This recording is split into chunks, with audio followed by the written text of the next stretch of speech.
This one is from Stephanie Jones, who used to be Justin Baldoni's publicist. She is peeing her pants right now. Yeah, we Flossom Talk.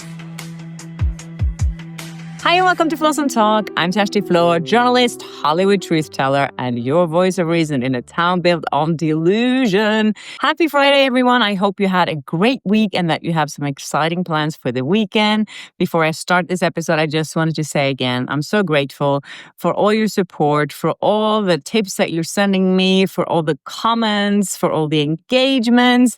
And of course, if you haven't subscribed yet, I really appreciate if you do and hit the notification bell so you never miss an episode of Flossom Talk. We have so much to go through today. Of course, there are new filings. This one is from Stephanie Jones, who used to be Justin Baldoni's publicist. She is peeing her pants right now, and it's so obvious what she's trying to do. This is amazing. I've been waiting for this moment to report on stuff like this. Anyways, yesterday was Ryan Reynolds' birthday. Let's see who congratulated him.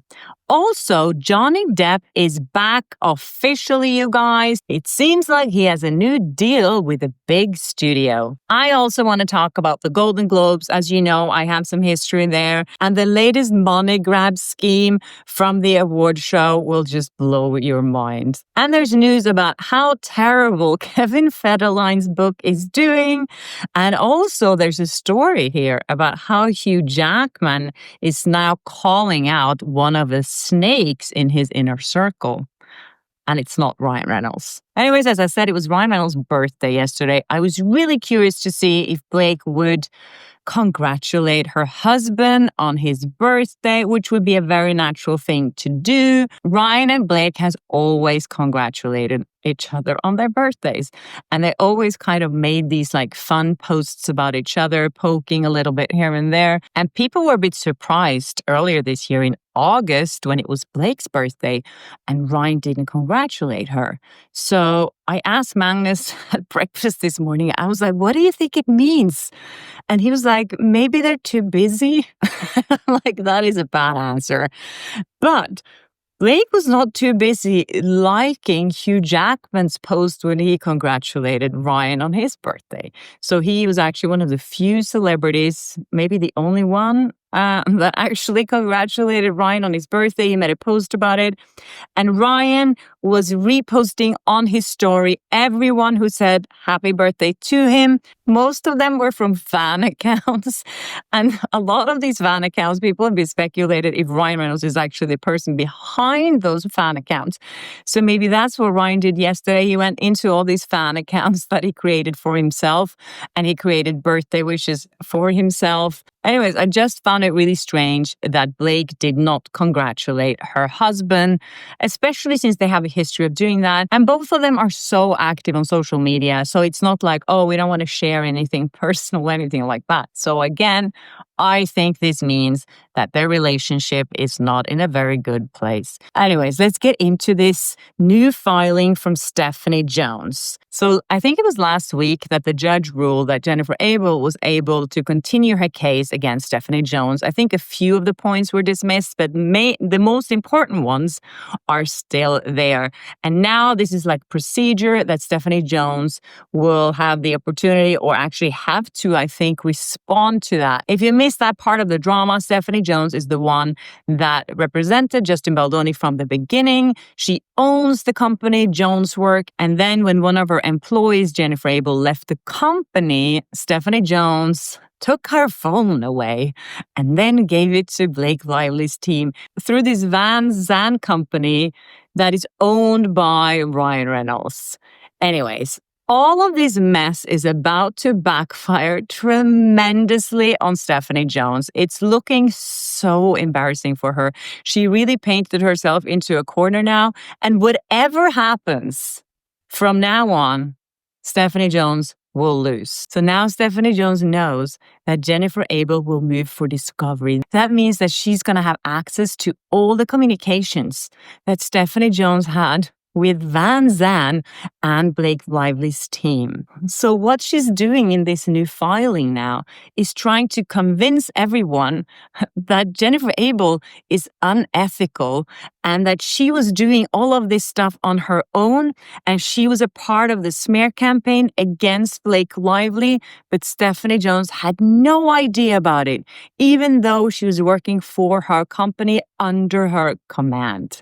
So now if Jennifer Abel wins her case against Stephanie Jones, she could potentially face criminal charges for what she did. And what they keep saying in this new filing is that if anything happened when Jennifer Abel was under Stephanie Jones or under Jones' work, it was not the company's fault. It was someone else's fault. They're just saying someone else. And they're not saying who that someone else is. So here's the twist. I've mentioned this before, but it's so funny. So if Jones' work is found responsible for Jennifer Abel's actions, which they should be because she was working for them, they'd have to pay for her legal fees.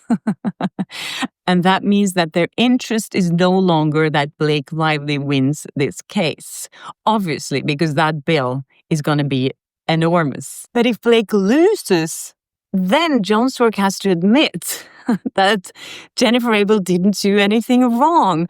And that makes their accusations fall apart as well, because they've been claiming that Jennifer Abel was part of this alleged smear campaign without their knowledge, but they're saying she was. So if Blake loses and the judge rules or a jury rules that there was no smear campaign, then Stephanie Jones has to admit that they kind of lied. They have to admit that Jennifer Abel is innocent.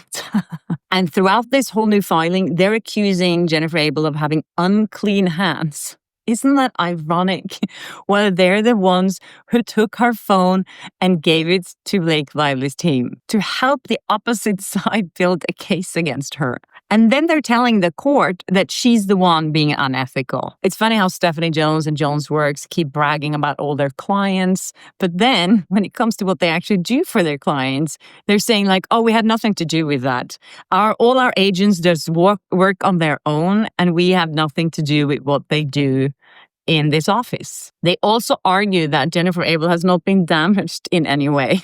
I mean, they tarnished her reputation and now she's buried in legal bills. And her career, I don't know what's going to happen to Jennifer Abel's career after this.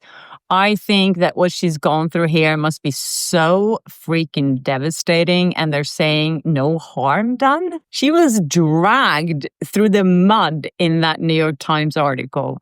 And they're in PR. They know the value of that.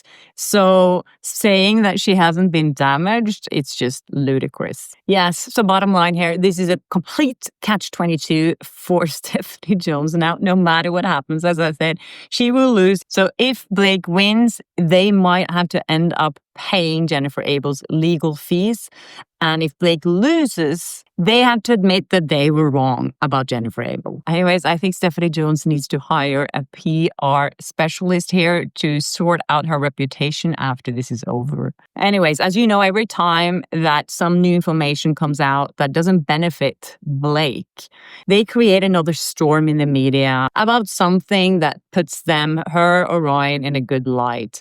And of course, now when I look back at that whole filing about those signal messages that Blake's team is saying that all the evidence is in what's not there, that to me now looks like it could have been just a whole PR thing. Anyways, this newest stunt from Ryan as well is so ridiculous.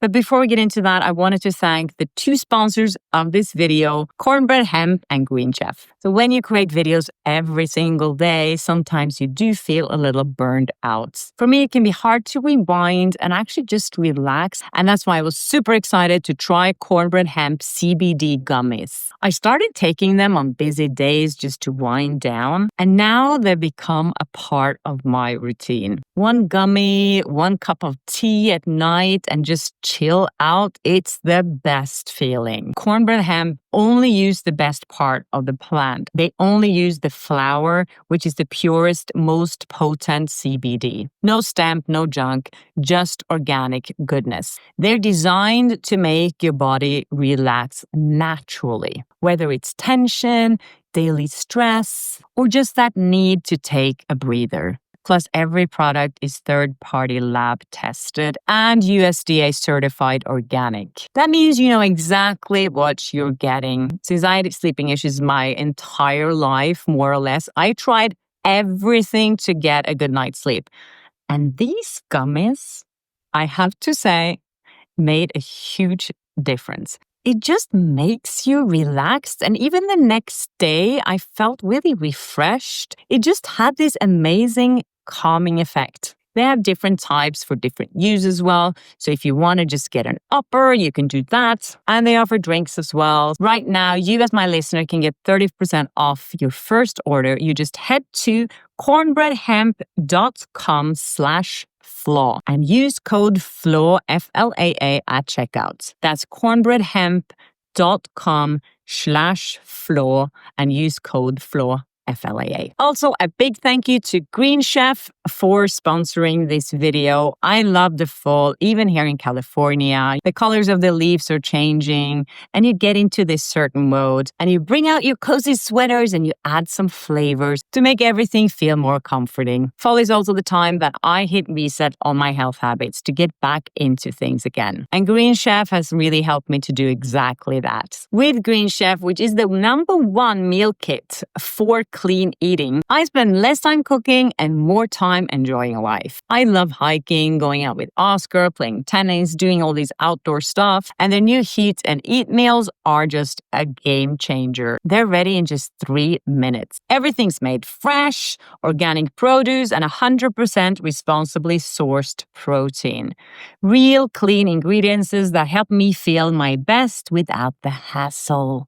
I've tried so many other recipes right now, and I've served Magnus so many meals, and we are just obsessed. You can choose from over 80 dietitian-approved meals every single week. Everything from gluten-free, plant-based to protein-packed and calorie-smart. Make this fall your healthiest with Green Chef. Head to greenchef.com/50Shashti, my name, and use code 50Shashti to get 50% off your first month and then 20% off your 2 months with free shipping. That's code 50Shashti at greenchef.com/50Shashti. All right, let's get back into this, you guys. So, yes, as I said, Ryan Reynolds, new PR stunt. This is so predictable. So guess what Ryan Reynolds did in the middle of all of this? He gave away money to a child that needed surgery. Don't misunderstand me. This is a great thing to do for someone, but I feel when Ryan Reynolds is doing it now, it's only for PR, and that's why I get a really bad taste in my mouth.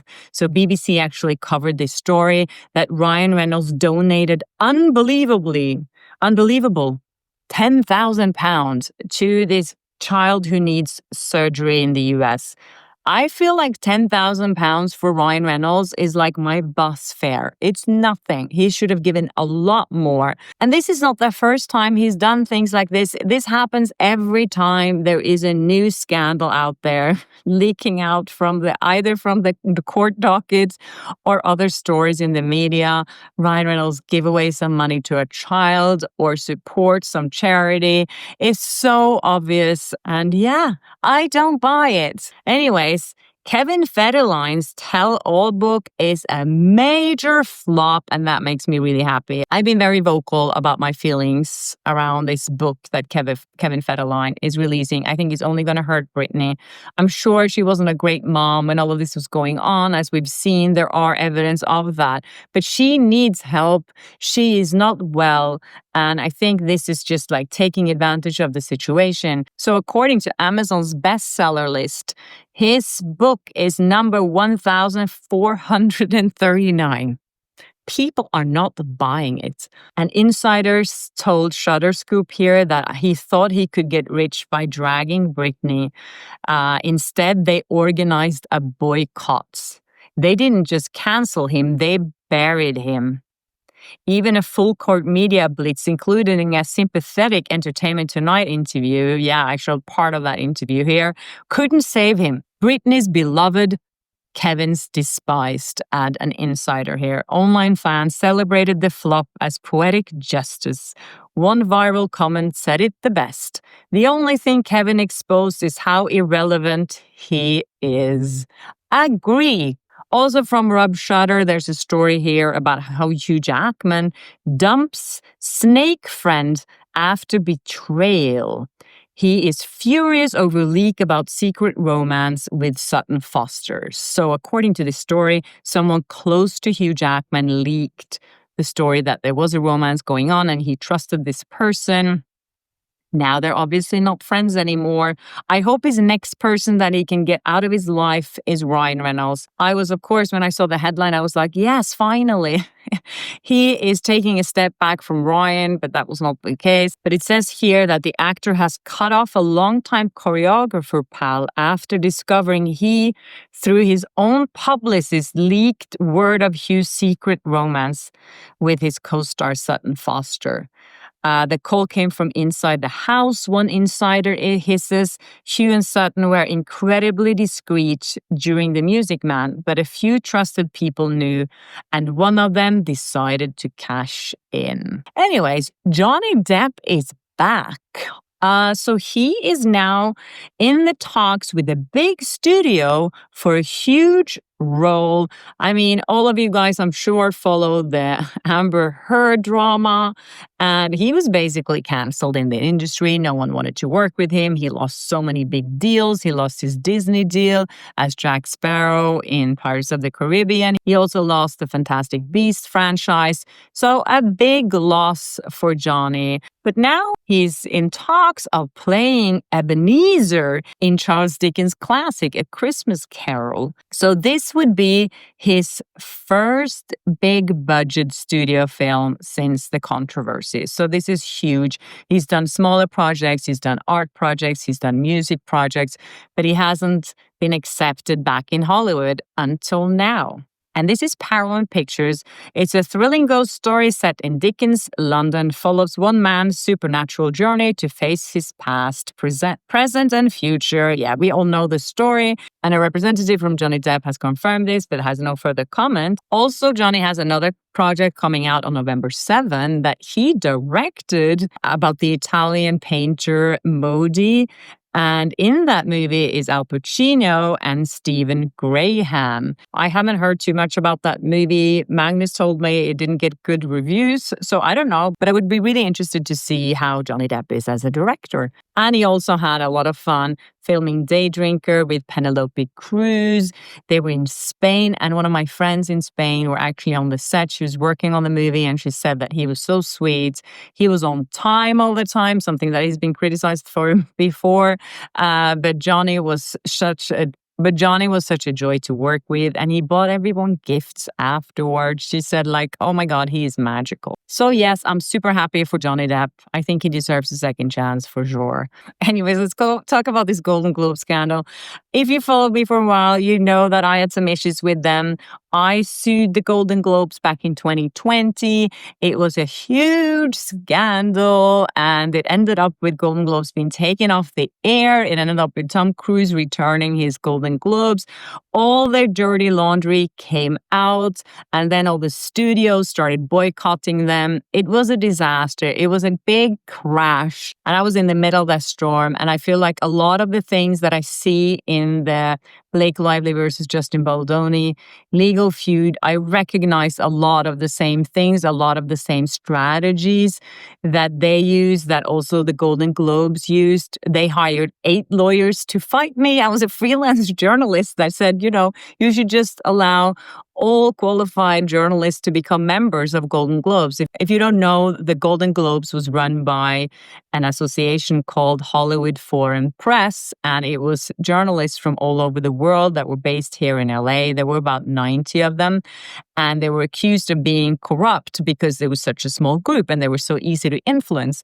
And some of the members were really open to broadening the membership and needed more people to come in, more working journalists, because they also got criticized that a lot of the members didn't really work as journalists and they were only there for the free ride and to get special treatment in Hollywood. And that's what they did get. Because when Magnus was a member, before they kicked him out because of me, I came with him to a lot of the events, and the publicists were just pushing celebrities on these people.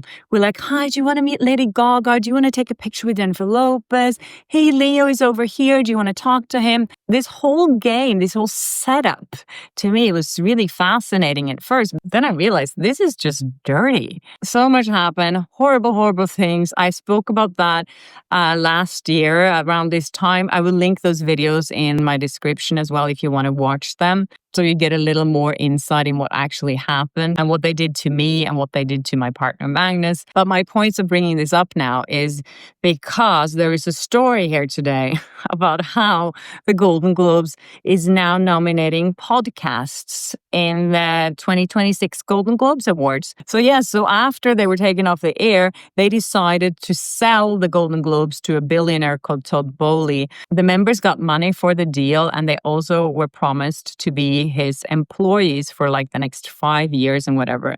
Really shady deal. And they did that because he promised them that he would get them another TV deal. And he did. And this year they're adding a category. This just tells you everything about what they're about. Nothing has really changed except that the power has moved a little bit from the journalist to a billionaire, but it's still all foul play. So now this article, Independent, is explaining what the terms are to be nominated and to win an award for Best Podcast. It says here that the Golden Globes recently announced the 25 nominees for its inaugural Best Podcast category, with MAGA favorites Tucker Carlson, Candace Owens, Megyn Kelly, Ben Shapiro, and Theo Von in the running. So first of all, there's no undercategories here. It's just best podcast. It's not like funniest podcast. It's not most entertaining. It's not about most informative. There's no subcategories, which also makes it so shady to me. How are we going to vote on the best podcast? Also keep in mind, a lot of the new members that they actually accepted into the group after my lawsuit are spread all over the world. So my friend who is Japanese, she said to me, no one in Japan is going to understand these podcasts. They don't even speak English, and they're voting for podcasts, top podcasts. So to begin with, this award is ridiculous. And they've already nominated 25 podcasters. It's obvious to me that they want these people to show up at the award show to get a broader audience. And that's also why they are nominating a lot of conservatives, because they want conservatives to start watching Golden Globes as well. But here's the big catch. Now, according to Status, which is a website that they're referring to here, the company behind the ceremony, Penske Media. So Penske Media owns also the Golden Globes with Todd Bowley, the billionaire, and Penske Media owns basically all the trade magazines in this town. So keep that in mind. Penske Media has sent out a pitch deck to at least some of the shows eligible for the awards, explaining that they are selling marketing packages costing upwards of $75,000 that allows podcasters to promote their programs directly to Globes voters who will determine the winner.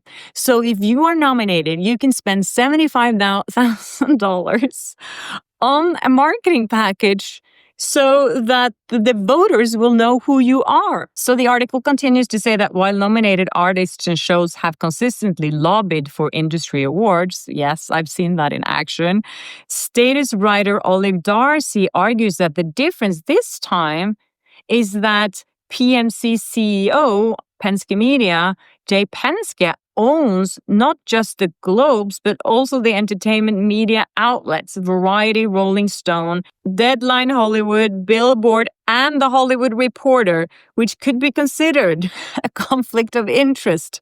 In other words, The same corporate entity now both sets the stage and writes the glowing coverage. So let's get back to this $75,000 package. So what do you get if you're nominated and you want to pay $75,000? You can get this. Someone like Carlson or Owens can pay tens of thousands of dollars to be feted by Variety, handed a trophy and lavished with glowing coverage and social promotions from one of the industry's most influential and renowned publications. So you can basically buy an ad in one of Penske's magazines. So the ad would maybe have a little paid sponsorship, a disclosure on it, but they would present it like a real article. Penske is offering far-right influencers who thrive on outrage a glossy stage and an endorsement of legitimacy. This is why I find Hollywood so hypocritical, especially considering the Golden Globes Vogue history. So when I sued them, they realized they needed to make some changes. And what they did was just open up for a more diverse Golden Globes. So they only added people to the voters' body with ethnic backgrounds that fit the narrative right then. They were like the definition of Vogue. And now they're celebrating all the people who were criticizing them for just that. Hollywood is just a joke. I've given up on Hollywood. Anyways, at the end of this article, it says that it's referring to the Ankler, a newsletter, saying that they reported that several of the podcasters nominated are still weighing whether to bother with the $500 fee to submit themselves for Globe's consideration before its October 31st deadline. Yeah, so you have to pay $500, I guess, just to accept that you've been nominated. It's such a money grab, and it's pretending to celebrate art, and all it celebrates is money. Anyways, that's it for me on a Friday. This was a really long podcast. I hope you enjoyed it, and if you haven't yet, please subscribe and hit the notification bell so you never miss an episode of Floss and Talk, and I will see you soon. Bye. Yeah, we floss and talk.